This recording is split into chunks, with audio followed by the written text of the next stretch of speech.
She walked into the interview room knowing he had killed men in that very chair.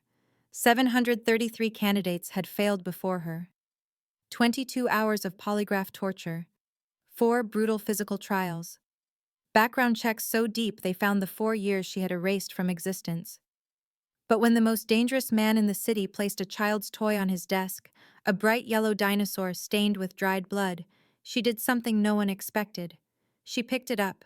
She cleaned the blood off with a tissue, and she looked him dead in the eyes. They said your world was too large, too violent for anyone to navigate alone. She set the toy back down. I can handle it. He hired her on the spot, not as a nanny, not as an employee, but as something far more dangerous, the only person he would ever trust. This is the story of a woman who didn't just survive the criminal underworld, she conquered it, and she did it while braiding a little girl's hair. If you've ever been underestimated, if you've ever hidden your true power behind a quiet smile, this story will remind you, the most dangerous people in any room are often the ones no one suspects. Stay until the end, because the way she rises will redefine what strength looks like. If stories about powerful women who play the long game speak to you, hit subscribe and turn on notifications so you never miss a story that reminds you of your own hidden power. Now, let's begin. Orion Blackwood did not hire employees, he acquired instruments of his will. Yet Cassia, candidate 734, defied every category. Her background file was a perfect polished lie, which made it far more interesting than the truth. To get here, she had survived an ordeal. 3 days of psychological warfare disguised as evaluations. 22 hours of polygraph sessions that hammered relentlessly on loyalty. 4 brutal physical trials presented as simple stress checks. Her scores were immaculate, even surpassing his own head of security. Now she stood before the immense black desk in his penthouse, a portrait of unnerving stillness. She was a study in controlled power. Her suit was impeccably tailored, a garment that cost less than the timepiece on Orion's wrist, but on her, it looked like armor. An unsettling calm radiated from her. Orion shifted forward, the groan of his expensive leather chair filling the sterile, soundproofed air. It was a calculated sound, a minor act of intimidation. My people were impressed with your performance during the stress test, Orion said. His voice was a low rumble, intentionally abrasive. I manage stress, she replied, her tone flat. Stress in this world is not a test, Cassia. It is the very foundation. He gestured with one hand toward the sprawling city below, a cold galaxy of lights seen through the armored window. Down there, millions of lives played out, oblivious. Up here, there was only the silent hum of total surveillance and suffocating control. He had seen powerful men crumble in this very room. Fear always betrayed itself through a sheen of sweat, a tremor in the hands, a desperate need to fill the silence with noise. Cassia simply waited, her patience a weapon. We did find one small problem in your history, Orion probed, savoring the moment. A 4-year void, files sealed by a government that claims they do not exist. A personal sabbatical, she answered, her voice betraying nothing, completely ignoring the implied accusation of being a state-sponsored ghost. He let out a short, sharp laugh that held no joy. A sabbatical, he repeated. The people in my organization do not take sabbaticals. They take exits, often permanent ones. His hand moved across the desk, fingers closing around a small, brightly colored plastic dinosaur. It belonged to his daughter, left behind after a rare visit to this cold side of his life. A dark, faint smear stained its bright yellow snout. It was blood, dried and dark, just enough to be seen. Cassia's gaze followed the toy, but her expression remained neutral. There was no flicker of shock, no hint of judgment, only silent, intense observation. You are aware of the contract here, Orion stated, placing the toy back on the glass. This is not employment, it is a vow. You will become a keeper of secrets that can topple empires. My life is built on danger. Standing this close to me makes your life a liability. He paused, anticipating the first crack in her composure, the dawning horror that no amount of money could justify this level of risk. But Cassia did something unexpected. She walked toward the desk, her steps measured and silent. She moved around its sharp corner, not as a subordinate approaching her boss, but as an equal examining a piece of a puzzle. She gently picked up the plastic dinosaur. With a tissue produced from an inner pocket, her fingers cleaned the small stain of blood with an expert's efficiency. She held the cleaned toy for a moment, a small, bright piece of innocence. Then, her deep gray eyes met Orion's. They held none of the fear or morbid fascination he was used to seeing. "They said your world was too large," she said, her voice a near whisper in the cavernous office. "Too violent for anyone to navigate alone." She set the dinosaur down in its original spot, now untarnished, now safe. "I can handle it." Orion remained motionless for several long seconds. He was a hunter who had just been calmly evaluated by a creature he could not identify. He had presented the threats, the darkness, the impossible rules of his world. He had demanded fear, and instead received quiet, absolute competence. He offered her the position right then. He had to understand what she was. Cassia integrated into the compound with a speed that was both impressive and deeply unsettling. The estate was a fortress masquerading as a home. Walls of reinforced concrete, biometric locks on every entrance, hourly patrols by silent, armed guards. Cassia moved through this lethal maze as if she had designed it, mastering the complex social dynamics of the entire staff with an air of detached authority. She never tried to win anyone over. She simply earned their respect through an unwavering and impenetrable professionalism. Orion observed her constantly, watching the estate's security feeds more intently than his financial reports. His daughter, Ara, was the center of his universe. Ara had systematically broken the last 4 nannies with tantrums and a will of iron. Yet, Ara had accepted Cassia from the very first day. He watched them in the sunroom, Cassia reading a story to his daughter. The light illuminated the sharp line of her jaw. She was completely engaged with the child, yet he could see her peripheral awareness was always active. She registered every sound from beyond the armored glass, but the cadence of her reading never faltered. One afternoon, Orion entered without warning, hoping to finally see a crack in her perfect facade. He discovered Cassia helping Ara with a large floor puzzle. "There was a security breach in the West Wing this morning," Orion said flatly, his eyes fixed on her hands. Cassia did not look up. She guided Ara's small hand to place a missing castle turret. "That wing has exposure to the main road. It was always your most vulnerable point." Her response was dry and factual, with no hint of false concern for his troubles. "And you are aware of this because—" "I studied the architectural plans before I signed my employment contract," she said without pause. "Any good protector knows all the ways out long before the child does." A deep chill settled in Orion's stomach. This was not the diligence of a nanny. This was the mindset of an intelligence operative.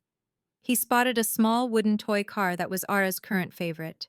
It seemed unusually heavy. He picked it up, turning it over to inspect the bottom. "Ara seems to love this one," he commented. "She does," Cassia agreed, her voice even. "But the motor has been acting up. We should probably have its power source checked." Orion's thumb found a nearly invisible seam along the bottom. It was not for a battery. It was a compartment, perfectly milled to hold something small, digital, and incredibly powerful.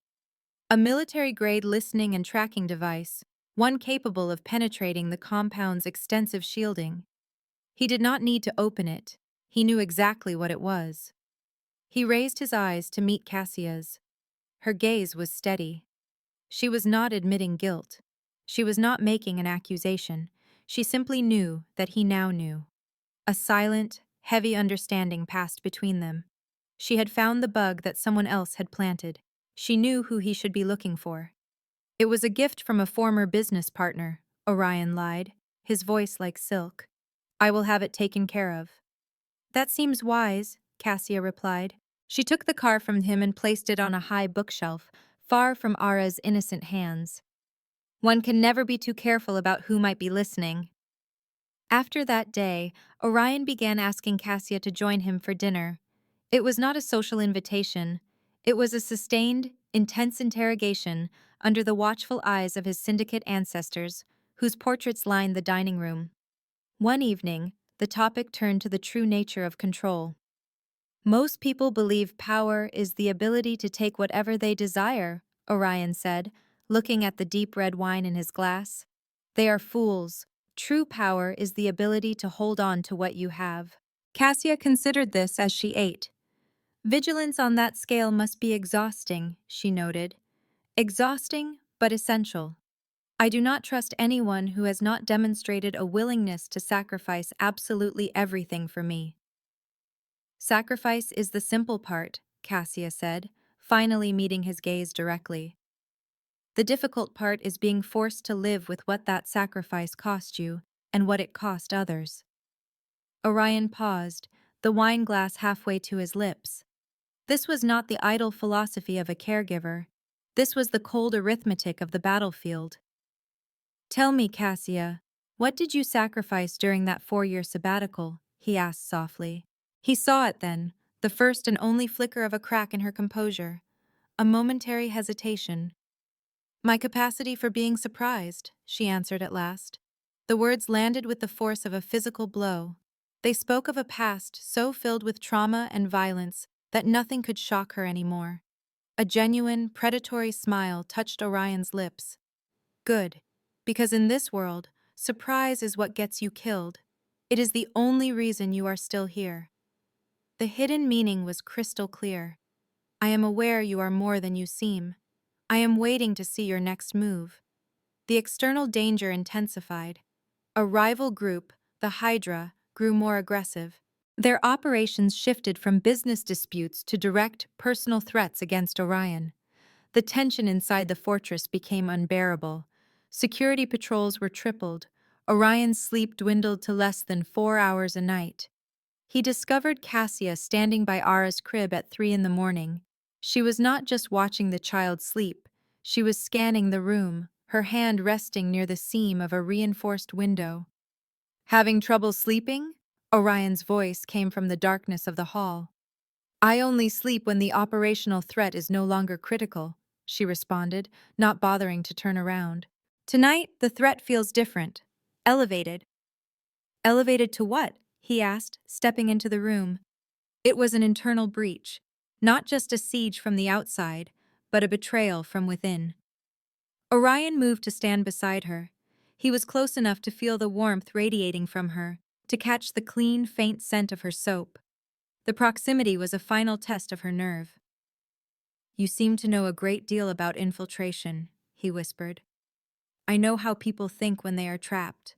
When the walls are too high, they search for the cracks. And what, Orion asked, his voice low, is the crack in this fortress? She finally turned to face him, their eyes only inches apart. The air between them crackled not with romance, but with the pure, dangerous energy of two apex predators acknowledging one another.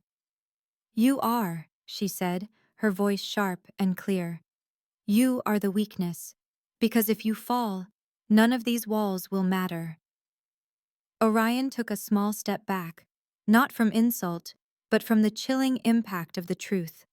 She saw the fundamental vulnerability of his entire empire, a truth his own advisors were too terrified to ever speak. He regained his composure, mastering the space between them once more. In that case, your job has become significantly more difficult. You must now protect the king. Show me your vulnerability, he had instructed. Cassia's reply was a whisper from lips that barely moved. I told you, I can endure it all. He turned and left her standing there, her silhouette framed against the guarded darkness of the night. He was fully aware he was toying with something incredibly dangerous, yet the absolute thrill of observing her, of watching her completely ignore the basic rules of fear, was fast becoming an essential feeling. Her refusal to submit was already a drug in his veins. He gave the order immediately, a complete investigation into her history.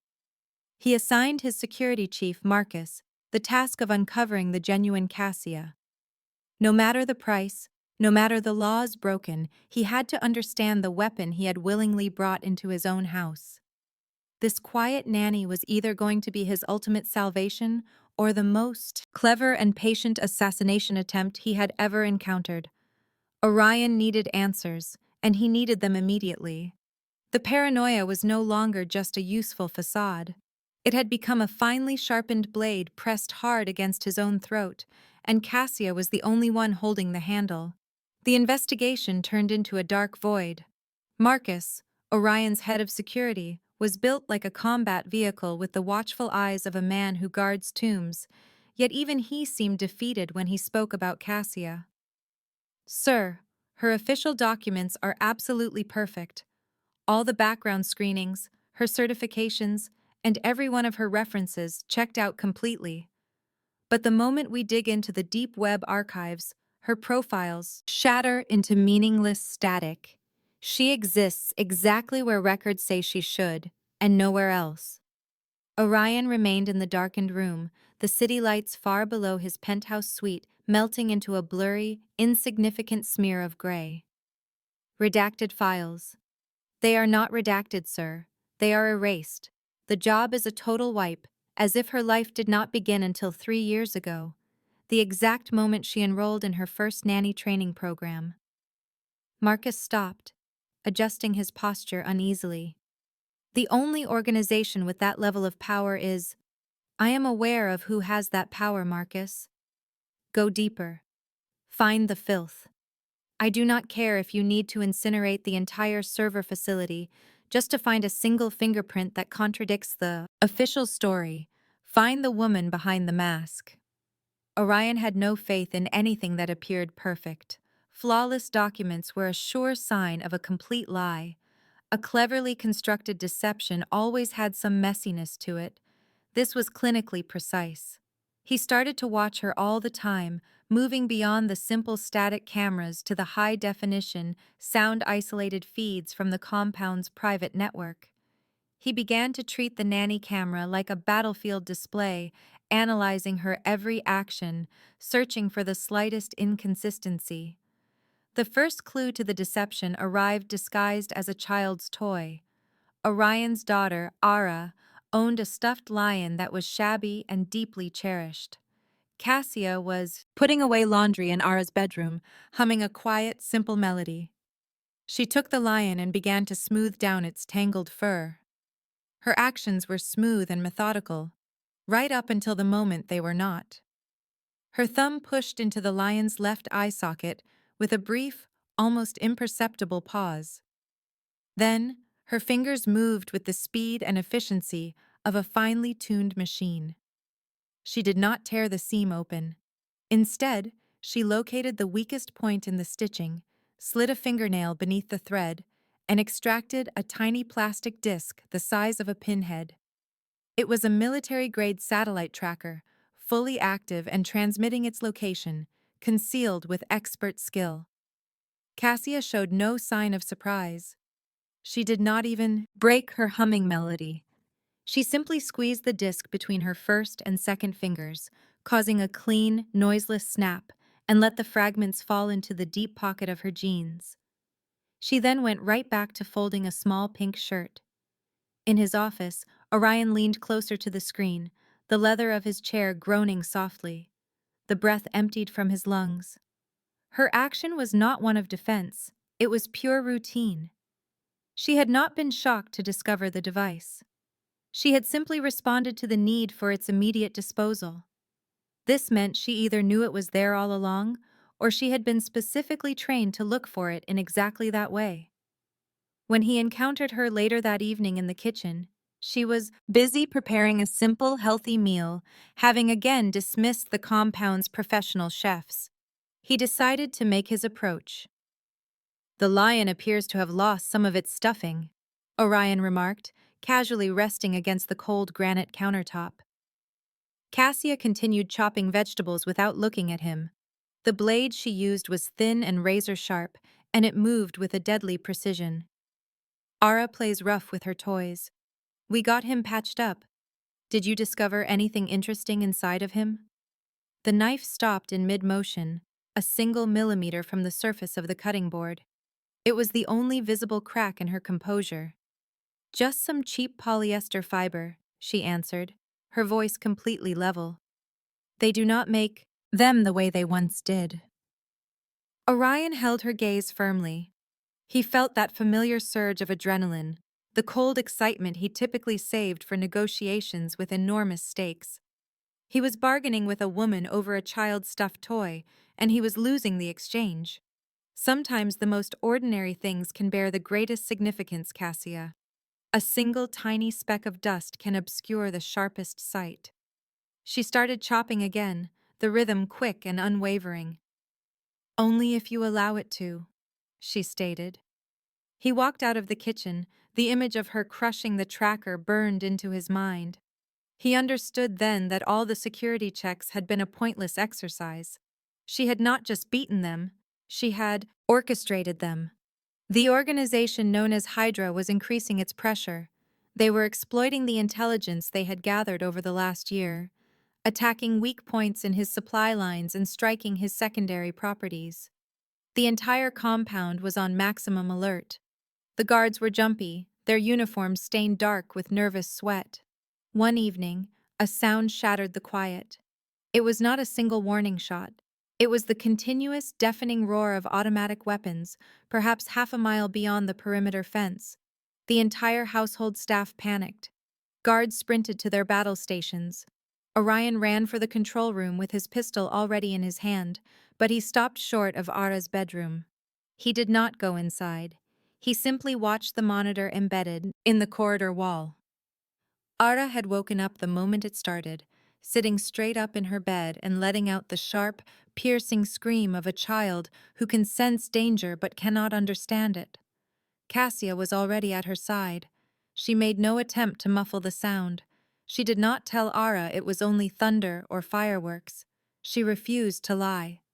"Listen to me, Ara," Cassia said, her voice steady, quiet, and full of authority. "That is the sound of people being extremely loud outside, like when you stomp your feet." Ara cried, pulling her blanket tighter. "I am afraid. It is only noise. Noise is only a danger if it comes inside, and it is not going to. Look at that wall. Is it shaking? Is the ceiling about to fall down? No. Very good. That is because these walls are very strong. The men who are making all that noise are very busy. They are focused on their work, and we are focused on ours. Our work is to be quiet. We will stay right here, and we will wait for the quiet to return. Can you feel your own heartbeat?" Cassia took the child's tiny hand and placed it over her own heart. "Mine is very calm. Yours needs to match it. Breathe along with me." In the distance, the sound of assault rifles grew louder, a violent mechanical storm, but Cassia maintained the rhythm, slow, deep, and even. She transformed a violent, horrifying experience into a simple breathing drill. She was not teaching the child to ignore the fear of the noise, but how to isolate it and control it. Orion stood frozen in the hallway. A chill went through him. A normal nanny would use a distraction. They would use denial. Cassia was using the raw reality of the situation as a teaching instrument, molding the child's pure terror into controlled awareness. This was not something you learn in childcare courses. This was high-level operational stress training. Marcus gave him the second report 3 days after that. It was short. "Sir, the records we discovered were decoys. We tracked the server's location to an old, abandoned intelligence prison in Eastern Europe. That facility was shut down 7 years ago. The files themselves were uploaded just 6 months ago. It is a dead end, sir, constructed to imitate a believable civilian history." Which means? It means someone is covering up a trail that was already completely gone. They possess immense resources, sir, and not just financial ones. We are talking about government-grade expertise in making people disappear. Marcus swallowed nervously. "We have cross-referenced her face with every known international black operations database. There is no match.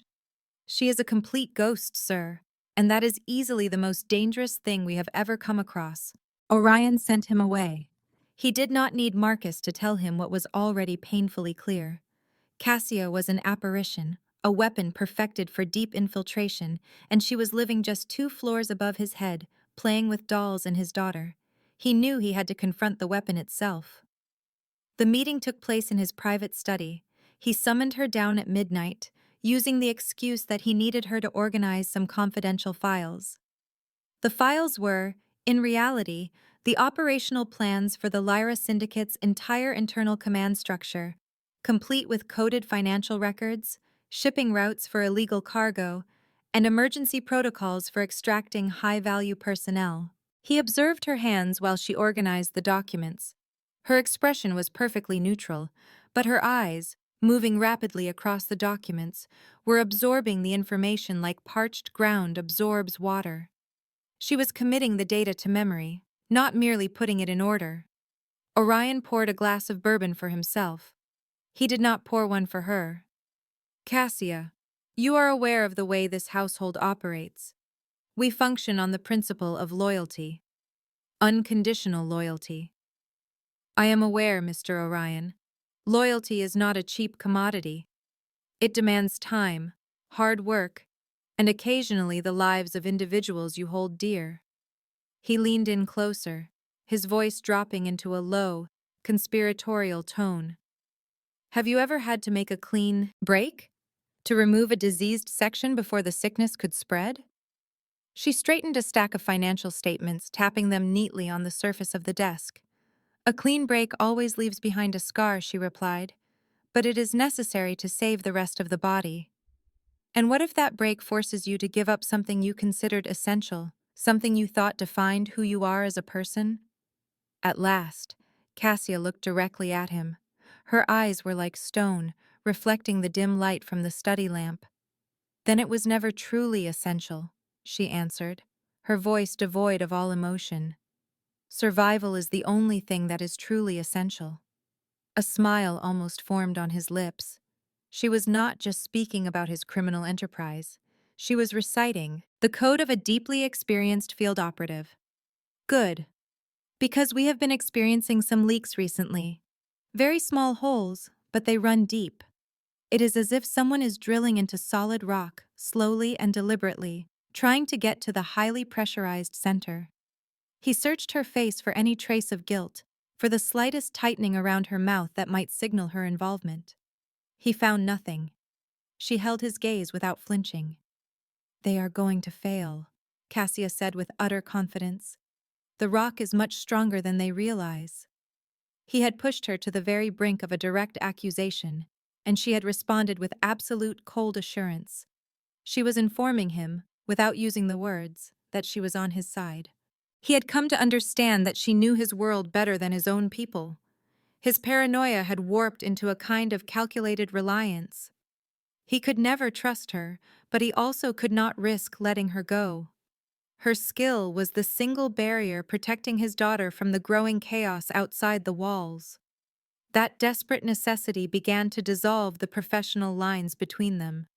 One evening he came back from a harsh but essential meeting, an interrogation that left his hand bruised and his forearm sliced open.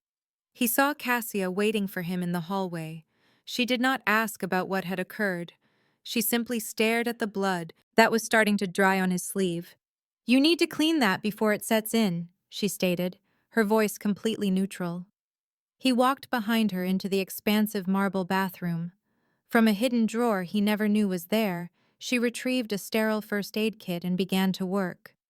Her touch was methodical and efficient. She disinfected the cut, applied a suture strip, and then wrapped his forearm with firm pressure. The proximity felt unnatural. No one got close to Orion unless he allowed it, and certainly never with this kind of unceremonious intimacy. You handle the sight of blood well, Orion commented, watching her exact movements. It is composed mostly of iron and water, Cassia responded, taping the gauze into place. But it always washes out, he said, catching her by the wrist and preventing her from moving away. His hold was strong, a clear reminder of his authority. Who trained you to do this, Cassia? She did not fight against the pressure. She looked straight into his eyes, not at the hand restraining her. Life did, Mr. Orion. Life is chaotic. You either learn to manage the mess, or you get lost in it. He let her wrist go. He was certain her answer was a lie, but it was a flawless one. It was philosophical, impossible to challenge, and revealed absolutely no weakness. He was becoming ensnared in a trap of his own design. He was growing addicted to her quiet strength, to the fact that she could observe his entire empire, his brutality, his deep-seated fear, and remain completely composed. She never tried to flatter him. She would simply assess the level of danger and then adapt to it. The battle inside of him was a relentless war. The paranoid and merciless boss in him screamed for her execution. The pragmatic, tactical man needed her precision. He ordered more surveillance, placing new sensors within the walls of her room, desperate to catch even a single mistake. He had to find proof that she was an enemy, so he could finally justify the relief of cutting her out of his life. The proof at last arrived in a tiny, encrypted burst of data that was intercepted by the team led by Marcus. It was not a communication by phone. It was a microtransmission, a data packet sent from a modified charger for an electric toothbrush that was plugged into a wall outlet inside Cassia's private bathroom. The contents were indecipherable to the standard decoding software. It was protected by a sophisticated polyalphabetic substitution cipher that was then layered with powerful quantum encryption. Marcus looked terrified as he presented the tablet to Orion. "Sir, we had to use our National Security Agency contacts just to confirm the encryption type. This is not from a competing gang.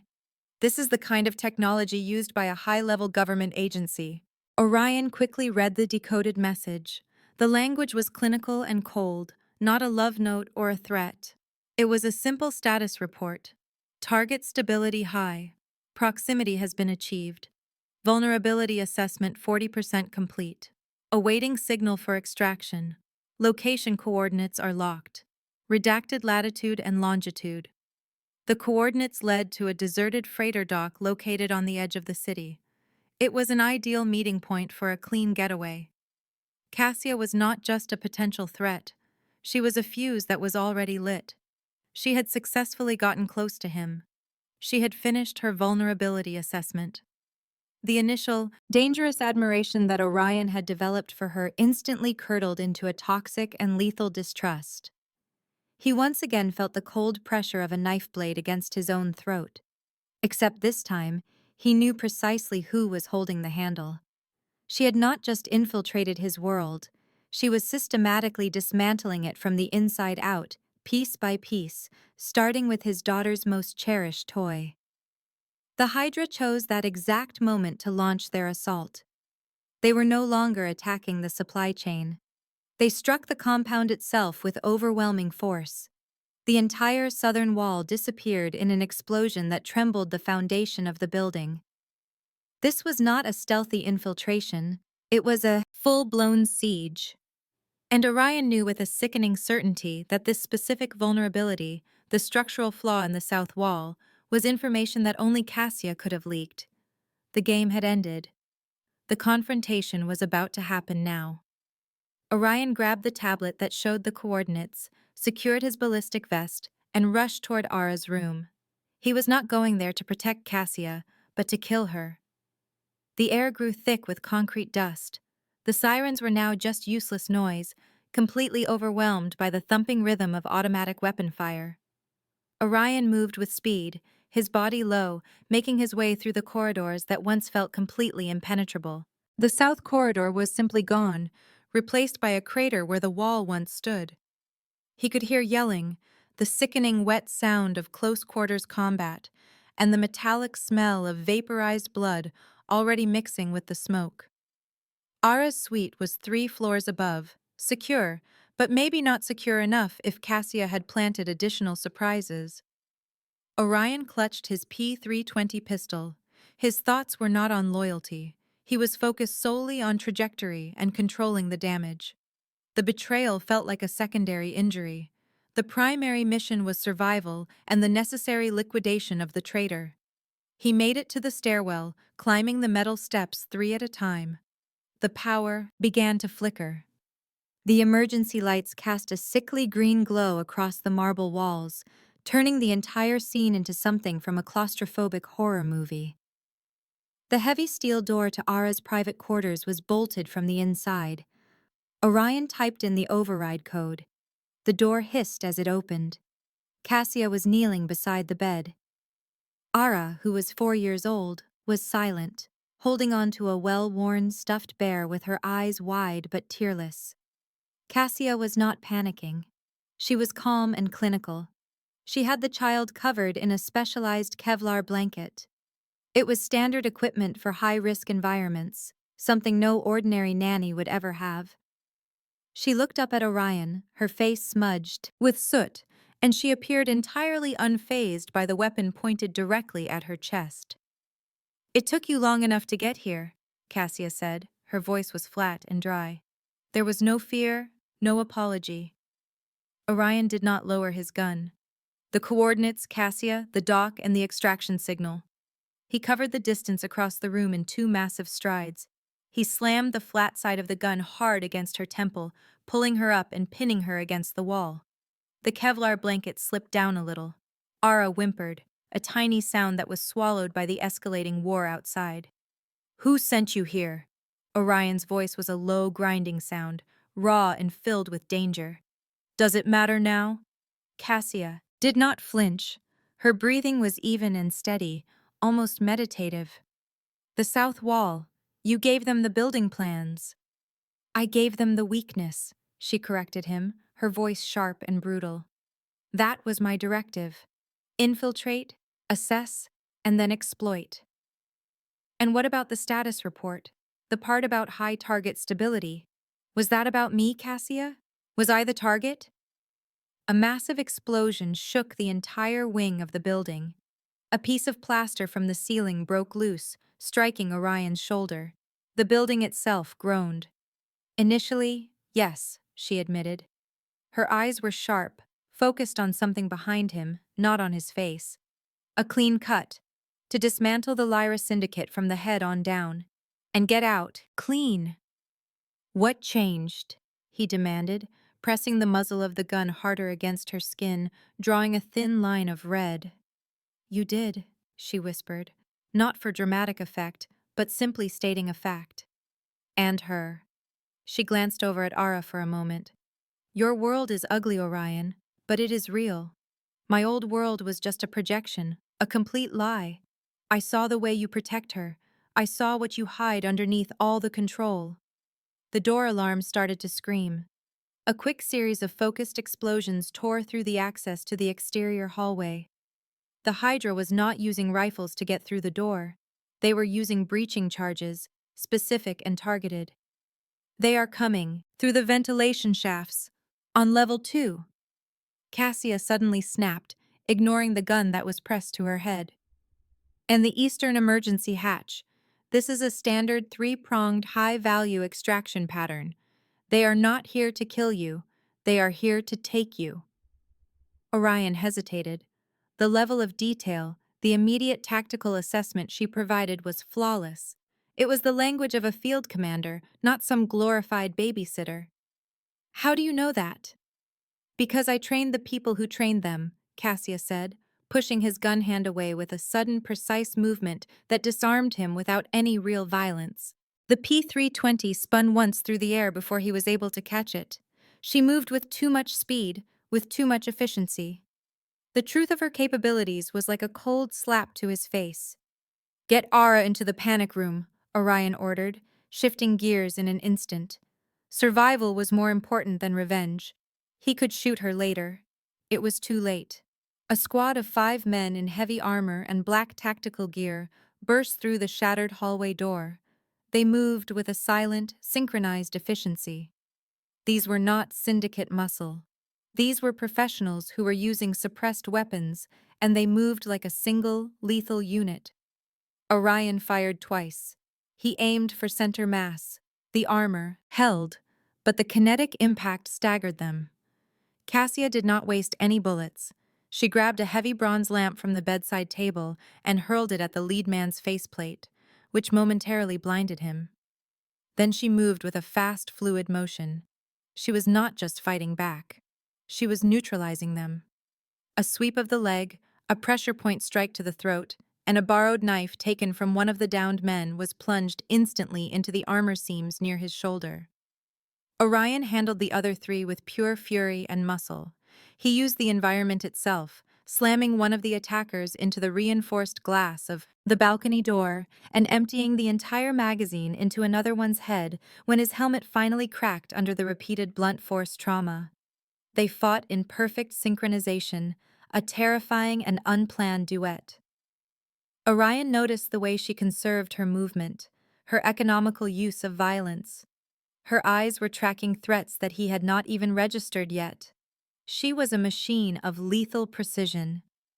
One of the men, the last of the initial breach team, managed to flank Orion, raising a suppressed weapon that was aimed at his blind spot. Cassia saw it.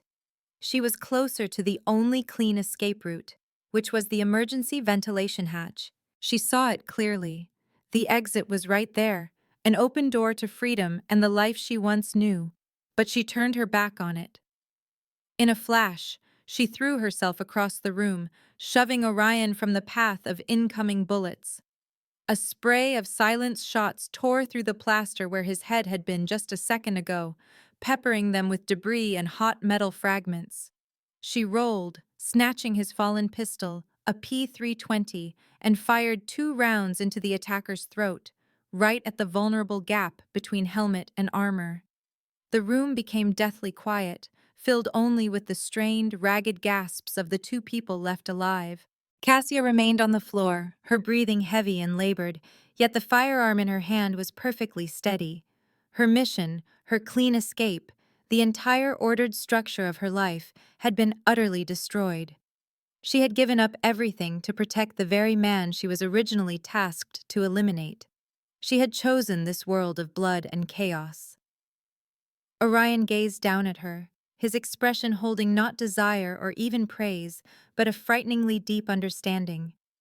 She had done more than just survive in his violent world. She had decided to inhabit it, burning every bridge to her past. He offered her a hand. It was covered in his own blood, and the blood of the men they had just eliminated. She took it.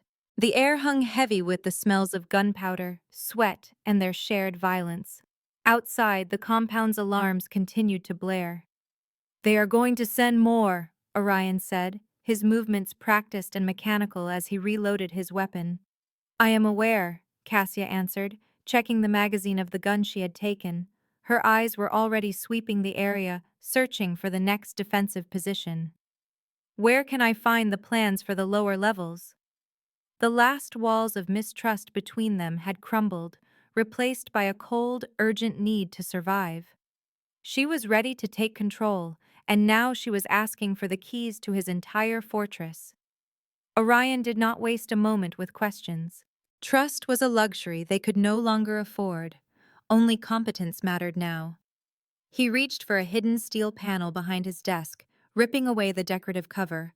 With a hiss of released air, the panel slid open to show a tactical tablet.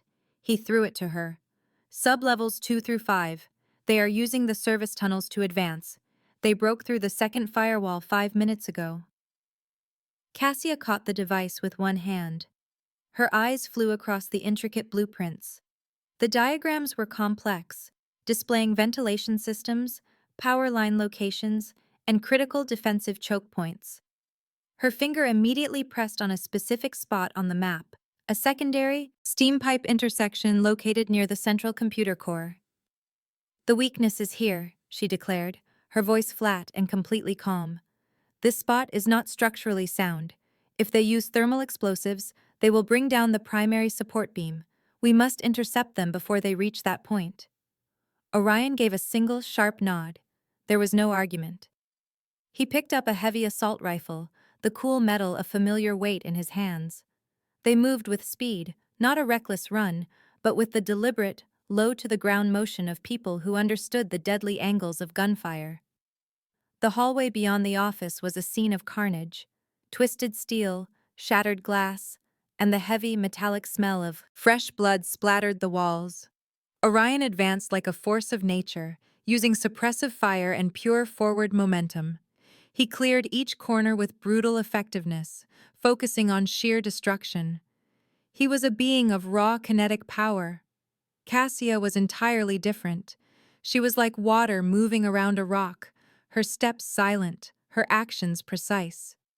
For every 3 rounds Orion fired, she used a single one aimed at the central nervous system or the femoral artery, a shot guaranteed to instantly incapacitate. Her motions were spare and efficient. They arrived at the stairwell that led down. 2 Hydra soldiers were coming up, their attention fixed on securing the floors above them. Orion started to lift his rifle. Cassia grabbed his arm and pulled him back into the shadows of a recessed doorway. "Noise will only draw more of them," she whispered, her face close to his ear. "Let them go by. We need to go down. We must cut the head off the snake." He paused for a heartbeat, a man accustomed to controlling every aspect of a fight, but her logic was flawless. He lowered his rifle. He could feel the warmth coming from her body, a tense, coiled energy. The heavy footsteps of the 2 enemies pounded past their hiding spot, completely unaware. As the sounds faded, Cassia was already descending the stairs, taking them 3 at a time, staying deep within the shadows. The sub-levels were confined, suffocating concrete passages meant for machines, not for combat. The air grew colder down here, thick with the metallic tang of ozone and old machine grease. This silence was wrong. It felt like the moment before an explosion. "This is Hydra's signature," Orion grumbled as they moved around a sharp corner. "Fighting in tunnels is what they do. They train for sieges." "I know their methods," Cassia responded, her gaze fixed on the thermal readings displayed on the tablet.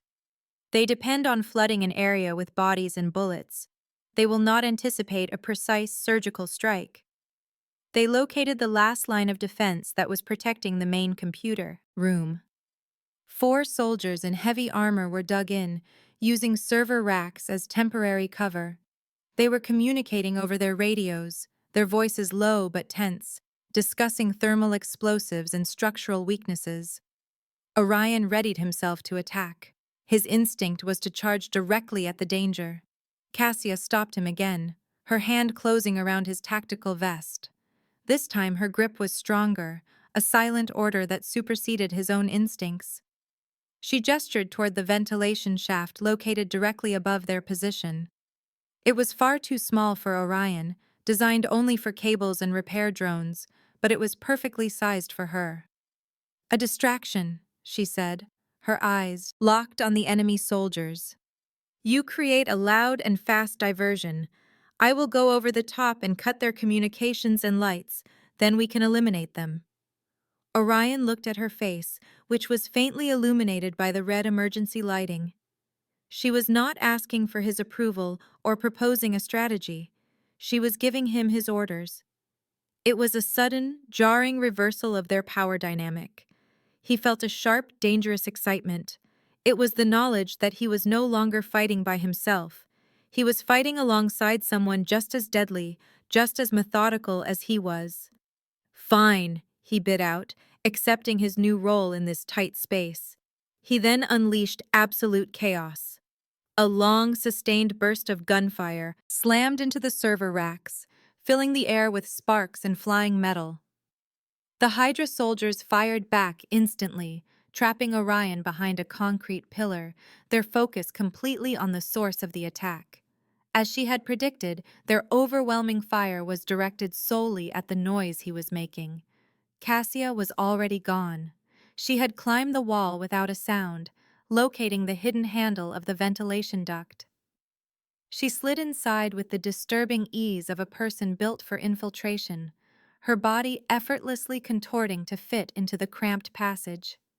In the blackness of the shaft, she moved like liquid metal, completely silent and incredibly fast. When she emerged behind the fortified soldiers, she did not bother with a gun. Instead, she used a special retractable wire, a tool Orion knew instantly from highly classified intelligence briefings. It was a quiet and brutally effective instrument of death. The work was swift, silent, and vicious. The first two soldiers were slumped over their weapons before the others even knew their radios had gone silent, and the tactical lights had blinked out. By that time, Cassia had the third soldier's neck exposed and broken. The last man spun around, shooting blindly into the darkness, terrified by the sudden and silent death of his entire squad. Orion used the moment of chaos, rolling out from his cover and firing a controlled, lethal burst of shots into the soldier's unprotected chest. And then it was done. The silence that came next was absolute, heavy, and suffocating. Orion walked cautiously into the room, carefully stepping over the dead bodies. He saw Cassia standing over the last soldier, her breathing only slightly uneven. She was not covered in blood, only in the dust and grime from the vents. She was controlled, perfectly professional. She glanced up at him, the look in her eyes impossible to decipher, showing neither victory nor regret, only that a task was now complete. The entire compound became quiet. The alarms in the distance faded to a tired whine before shutting off completely. The Hydra assault had been shattered. The leadership of the attack was gone. Orion stood amidst the ruins of his personal empire. The destruction was significant. His security systems were destroyed, and he had lost many personnel, but he was still alive. His daughter, who was hidden deep inside the emergency shelter, was safe. He turned his attention to Cassia. The light coming through a broken window caught the fine layer of dust that had settled in her hair. She had taken apart a professional military team in 10 minutes, saved his life on 2 occasions, and had masterfully navigated his own paranoid defenses. He did not have to ask her why she had chosen to stay. He could see the answer in the way she held her weapon, the way her eyes scanned the exits even now, and in how she had given up her perfect escape plan, her path back to her old life. She had willingly taken on the weight of his dangerous world. He began to walk toward her, the sound of his heavy boots crunching on the broken floor tiles. He stopped about a foot from her, near enough to be a danger, but far enough to respect the lethal space that separated them. "The mission," Orion said, his voice a low, gravelly sound. "Tell me what your orders were. I want the truth this time. No more games." Cassia held his gaze without flinching. "To get inside, to find your weaknesses, and to wait for the signal to start the exploitation." "The exploitation signal?" He said the words again, and they tasted like poison in his mouth. "Did you give it to them?" "I sent the first check-in signal," she confessed. "But the meeting point I arranged was a trap, a dead end for my contacts. They were supposed to extract me tonight during all this chaos. What they got instead was nothing." She paused, her voice turning completely flat. "And the dead men you left for them, just outside the walls. I severed my connection to them for good." Orion processed this information. She had not simply abandoned her mission, she had burned her entire previous existence to the ground in order to protect his. She had essentially signed her own death warrant with her former agency. Why? He had to know the cold, hard reason. He did not want a poetic excuse, but the operational logic that made sense in his world of calculated moves. Cassia just shrugged, securing the weapon she had borrowed. "Your daughter required safety, real safety. Your security team was useless, and your entire operation, Orion, is far too significant to be taken down by hired guns and political spies. If it was going to be destroyed, it was going to be done our way." A clever turn of phrase. She was explaining her decision not with emotion, but with strategy, affection. It was built on necessity and capability. She observed his chaos, understood its immense power, and chose to control it, ensuring she was the one holding the keys. Orion released a long, measured breath. Elimination had always been his first choice. It was tidy. It was permanent. But as he looked at her, He knew that executing Cassia would be like shattering the most perfect weapon he had ever held. It would be destroying the only true shield he had ever found. "You have seen everything now," he stated, motioning toward the destruction surrounding them. "Every vulnerability, every secret protocol, every single blind spot I have. You represent the greatest possible danger to the Lyra Syndicate." "I am," she acknowledged calmly, "and I decided to defend it." He stepped forward again, shrinking the space until the air between them felt heavy with the scent of gunpowder and words left unsaid. "In that case, you are not staff," Orion pronounced, his gaze like cold steel. "You are not a prisoner, and you are most definitely not a nanny any longer." He reached down, not for her, but to retrieve the tactical tablet she had dropped on the floor. He offered it back to her. The building plans were still visible, lit by the pulse of emergency lights. "The Hydra will recover. We must reconstruct the lower defenses before sunrise. Instruct me on where we begin." Cassia glanced at the digital screen, then met his eyes. The shift was absolute. She had demonstrated her ability to withstand the gore, the danger, and the paranoia. She had proven she could manage it all. She touched the screen, highlighting structural weaknesses near the primary generator. "We begin with the firewalls, both physical and digital. The chief of security is compromised. He guided them to this location. I require his access credentials and a complete team that answers only to me for the rebuild, effective immediately." Orion's lips curved into a smile. It was a cold, predatory expression that contained no warmth, only a deep sense of satisfaction. He had discovered his equal. She was not a lover or a subordinate, but an essential force of nature, a foundation constructed from steel and ice. "Consider it approved, partner." He pivoted and walked toward the command center, leaving her alone amidst the wreckage. Cassia watched him depart, the substantial tablet resting in her hands. She stood inside the ruins of his conflict, holding the blueprint for his entire future. The bloodshed had purchased her a place beside the throne. She did not even glance at the escape hatch. She had found her home. As he walked away, leaving her in the devastation, Cassia watched him go. The heavy tablet felt solid in her hands, a symbol of her new reality. The Lyra cleanup specialists arrived, moving with a silent and practiced efficiency. They glided like phantoms across the basement floor. Their actions were precise, almost respectful of the violence that had just taken place. They communicated not with words, but with hand signals and quiet, coded hums, systematically erasing all signs of the assault. The smell of burnt electronics and fired bullets was sharp and overwhelming.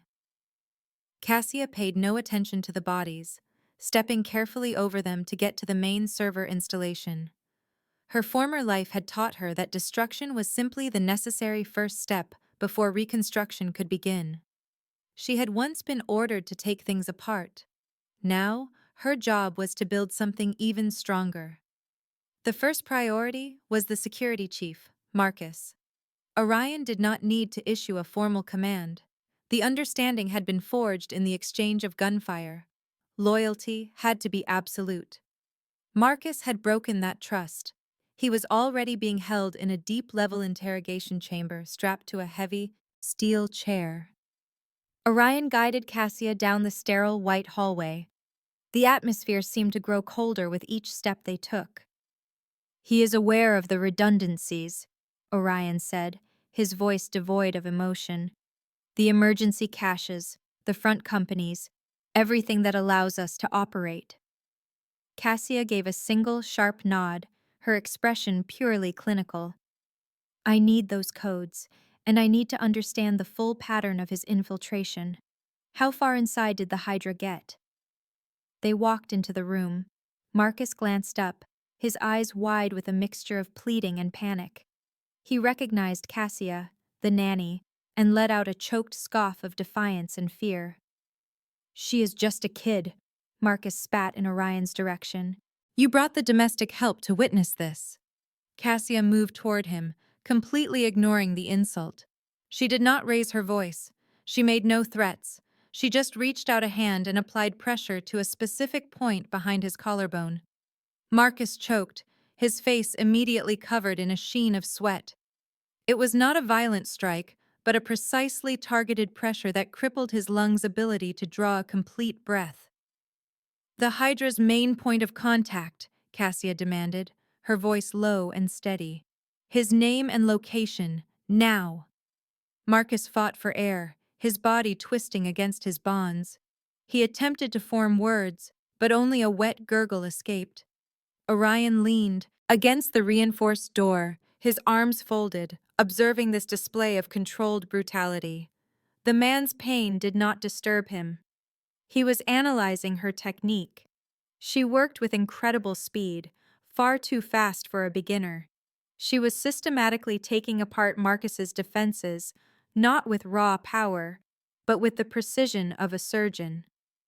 "The codes for the offshore account," Cassia insisted, adjusting her stance slightly to apply even more focused pressure. "You have 60 seconds, Marcus, or you will spend the next week praying for a moment like this one." Marcus finally shattered. He spewed a long sequence of numbers and names, his confession pouring out in a frantic, broken torrent. Cassia listened intently, committing every single detail to memory. She took no notes, she simply absorbed all the information. When he was finished, gasping and defeated, she took a step back. She looked toward Orion. Her question was unspoken, but perfectly clear. Should he be disposed of, or should he be imprisoned? Orion pushed himself off the wall. His gaze was not on Marcus. It was on Cassia. "You are in charge of security now," he stated, his words bestowing complete authority. "You clean up your own messes." She did not hesitate for a second. She did not require a gun or a blade. She spotted a thin, fiber-optic wire from a discarded maintenance kit on a table nearby and picked it up. The end was swift and completely silent. Clean. Orion waited until the heavy door had sealed shut behind them to speak again. "You did not flinch." "Flinching is inefficient," Cassia answered, already scrolling through the stolen access codes on her tablet. "It wastes both time and resources. The next priority is to replace the internal communications grid." Marcus created multiple back doors. She offered him no room for contemplation or emotional discussion. It was all cold, hard logic. Orion felt a brief spark of something that resembled admiration, though it was quickly extinguished by the grim reality of their circumstances. She was a weapon, and now that weapon was turned inward, protecting his entire operation. The following 2 weeks were a chaotic rush of construction, background checks, and purges. The Lyra compound transformed into a fortress inside of another fortress. Cassia walked the halls in tactical pants and a simple black t-shirt, the new uniform of her command, not her former service. She almost never slept.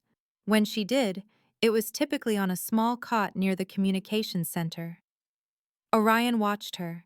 He noted how the other syndicate members, hardened men who lived by intimidation and violence, followed her instructions without a single question. She never yelled or made threats.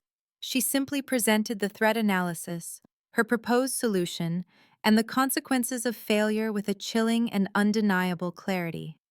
They respected her because she never shied away from the necessary bloodshed. The most remarkable part was the flawless shift between her different responsibilities. One afternoon, Orion discovered her in the brightly decorated playroom, surrounded by soft toys and colorful building blocks. Anna, his 4-year-old daughter, was sitting calmly while Cassia wove tiny ribbons into her hair. The entire scene was domestic and deceptively calm. "The perimeter alarms on the West Wing are still overly sensitive," Orion announced from the doorway, his large presence immediately changing the atmosphere in the room. Cassia secured the braid with a smooth, practiced motion. "They are calibrated to register thermal changes smaller than a rodent. The Hydra deployed drones during the last attack. We cannot afford to rely on line-of-sight defenses again." She then offered a gentle smile to Anna. "Are you ready for your story time, sweetie?" Anna nodded, completely unaware that her nanny was in the middle of a discussion about military-level security weaknesses. Cassia rose to her feet and looked straight at Orion. The change was immediate. The warmth in her expression evaporated, replaced by the calculating coldness of a master strategist.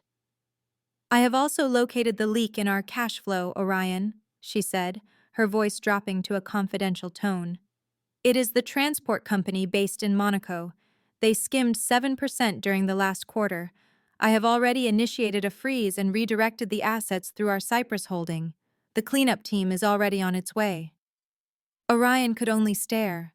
The absolute ease with which she managed both the nurturing aspects of her job and the brutal demands of his world was profoundly unsettling.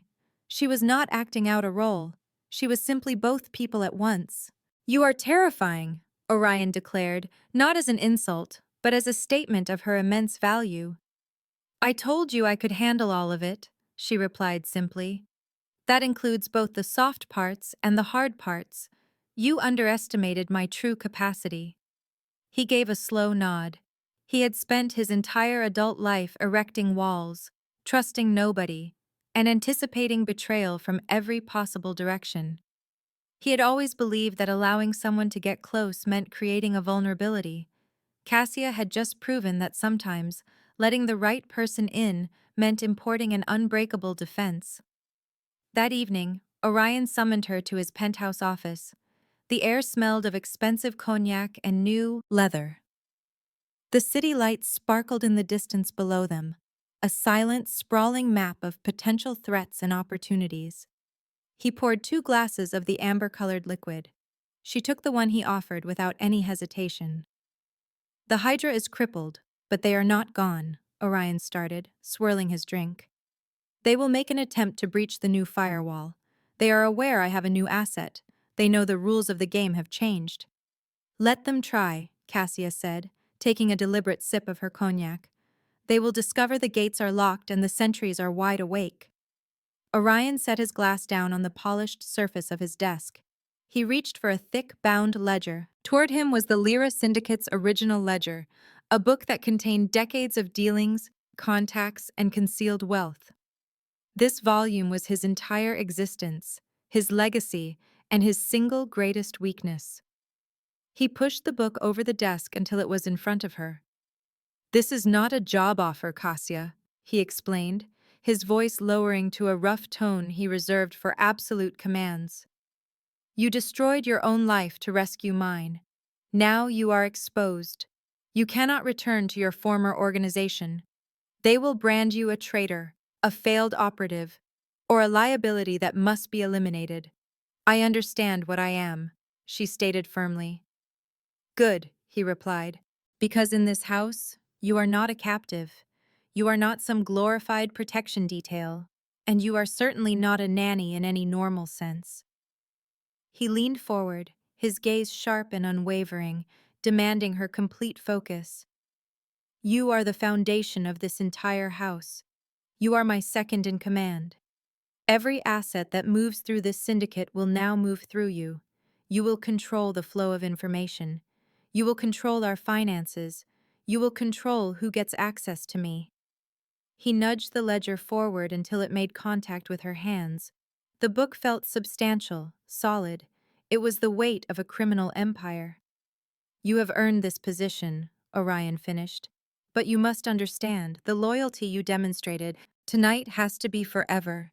Any betrayal, any hidden motive, will bring about consequences that are both swift and final. We are partners now, but this is still my organization. Do you agree to these terms?" Cassia wrapped her fingers around the worn leather cover of the ledger. The cold truth of their new arrangement washed over her completely. She had bartered her personal freedom for immense power and her anonymity for total control. She was stepping into a world of constant peril, where the only thing that would keep her breathing was her ability to guarantee Orion's own survival. "I agree," she confirmed. Her voice was not triumphant, but filled with absolute resolve. She opened the heavy book, tracing a finger down the first column of names, identifying old allegiances and potential vulnerabilities. She then pulled the tactical tablet back toward herself, comparing the entries in the ledger with the most recent financial statements. The first thing we must handle is the long-standing debt to the Vulov family, Cassia declared, already deep in her analysis of the data. The amount is far too high. We need to sell the South American properties to generate cash and cut that connection permanently. It represents a weakness we cannot afford to have. Orion observed her as she worked. She was already lost in the task, completely absorbed by the machine, not the man who ran it. She was examining his entire empire with the detached, critical eyes of both a forensic auditor and a seasoned military strategist. A small, dark smile of victory touched his lips. For years, he had been searching for a person to hold his hand in the darkness of his world. What he found instead was someone powerful enough to wield the sword beside him. Cassia sat before him, slowly sipping her cognac, with the syndicate's very soul detailed on the mahogany between them. She was now the architect of his defenses, the one who would eliminate his enemies, and the guardian of his child. She had not just endured his world. She had seized a fundamental part of its very structure. She had claimed it all for herself. The night outside the window was deep and endless, brimming with new dangers and fresh opportunities. And for the first time in many years, Orion did not feel the constant urge to look over his shoulder. He had constructed his empire with bloodshed. Now, he would govern it with ice and ruthless precision, standing side by side with his quiet and formidable queen.